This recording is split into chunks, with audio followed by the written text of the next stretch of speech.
Laserspeed sent me a laser for a review, so let's check it out. When you first receive your laser, you will see this ordinary box. Inside the box, you will find, of course, the laser, pressure pad, hardware, and cleaning kit. Of course, your laser will look less abused, as mine has been used heavily for the last 2 months. The LS-M3 is a laser aiming module that is full power and manufactured in the People's Republic of China. It's got co-aligned Vis laser and IR laser with full power IR illuminator right next to them. The laser is entirely made out of aluminium, coming in at 340 grams. The controls are pretty simple. The switch in the middle of the device controls the power output of the device. Left for high power, middle for off, and right for the low power. Under the laser you will find the screw that can block off the full power option, which is really nice for force on force use. I also tested the laser in a lab and found that the low power settings are actually low power and can be used in a safe manner when pointing at humans. Next to the power switch you will find the mode selector. Going from top to the bottom, first is visible, then IR illuminator, combo of both, and a strobe for some reason. Pane midagi muud peale selle strobona. In between the two selectors you will find a LED light that indicates if the laser is active. The LED is green in visible mode and switches over to red once you go into the IR options. On top of the laser you will find a decently sized firing button that's nice and tactile.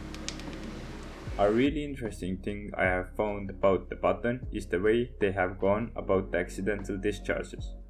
The button has to be pressed deliberately and held down for more than a split second. If you accidentally bump into the button, it will not fire. Also, double tapping the button will result in constant on mode. Next to the button, you will find the shearing turrets for both laser columns, which is nice. This means you can always make sure the laser stays in the middle of the illuminator beam. In front of the laser, you can see the battery cap. The laser is powered by one CR123.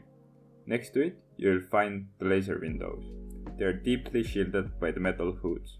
This is nice as it limits the debris that can scuff up the glass in front of the laser emitters. Hood on the laser illuminator can be turned to adjust the laser beam size. Turning it to the left, the illuminator beam will become smaller, and to the right, it will become bigger. At the bottom of the laser, you can see the QD mount.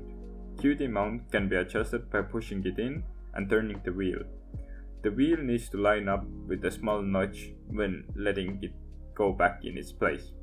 I had quite the adventure trying to get it back into the hole where it sits in. I suggest switching to the included bolt instead of the QD mount. It's a lot more simple to use and a lot less fiddly. The included proprietary pressure pad has 2 buttons. The big button is for momentary only and has the same feature where you lightly tap it just for a split second, the laser won't turn on. The small button is for constant on. The pressure pad is quite long, coming in at whopping 11 centimeters. So, my experience. I took the laser to the range and following that to do Defense League exercises where we used blank fire. The full power lockout screw came in handy when I was pointing the laser at the actual humans and wanted to make sure I didn't accidentally blind someone. Worst thing about this laser, in my opinion, is the bright LED light at the back of it. In the range I found it just a bit annoying when trying to passive aim to the red dot, but during the field exercise I realized that the light could actually give away my position and can be seen quite far. And luckily I found a small piece of tape, electrical tape, that was a quick fix for it. I just covered it up. The proprietary switch is another thing I really don't like about the laser.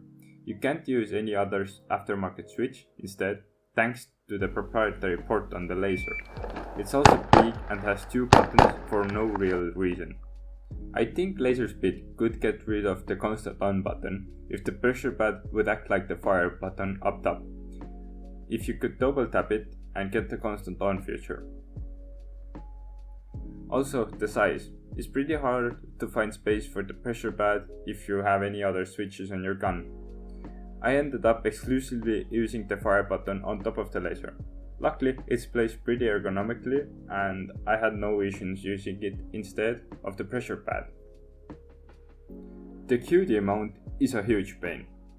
I was forced to use it because I was switching the laser in between different rifles. The constant readjusting of it was a pain in the ass and I couldn't really get the hang of it. The small notch also wore out and I had to basically file it back into its original shape. I really suggest using the included bolt instead of the QD mount if it's possible, if you don't have to constantly switch in between the rifles. The beam adjustment kinda also got stuck at the widest beam setting for some reason after few field uses. You need to apply quite a force to get it turning again. But it never failed me and it never actually got stuck to the point where I couldn't turn it. Also, I somehow managed to lose one of the turret covers. This was entirely on me, but just a reminder to tighten them down properly after steering the laser. The rubber covers in front of the laser are quite hard to move. I would much have rather preferred the PEC 15 style of plastic caps that snap in front of the lenses, but the hoods did a good job of actually covering the emitters, so I never really had to use the real rubber covers anyway. None of the flaws I mentioned really made the laser unusable. The laser was actually really good, apart from being kinda chunky. I love how simple the settings on the laser are, and everyone I handed the laser figured out the controls quite quickly. Also, I would like someone to comment what they would use the strobe feature for. Overall, I quite like the laser, and for the price it's really amazing. Here in Europe, where all your other options are either civilian powered lasers or grey market stolen PEC 15, it's a really cost effective way to get a laser on your gun. It's cheaper than Holoston options, and the price is incomparable to the overpriced grey market lamps you can buy off Facebook. I have been following the Laserspeed development from the time they first got into the scene, and I have noticed they have been actually listening to feedback. The paint never came off my laser thanks to it being actually anodized, unlike what the Brassfax was experiencing about 8 months ago.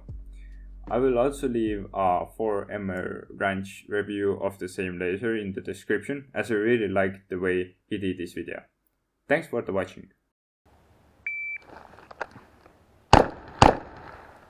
Ma läksin Passi veidma, kuule, ma läksin Passi veidma.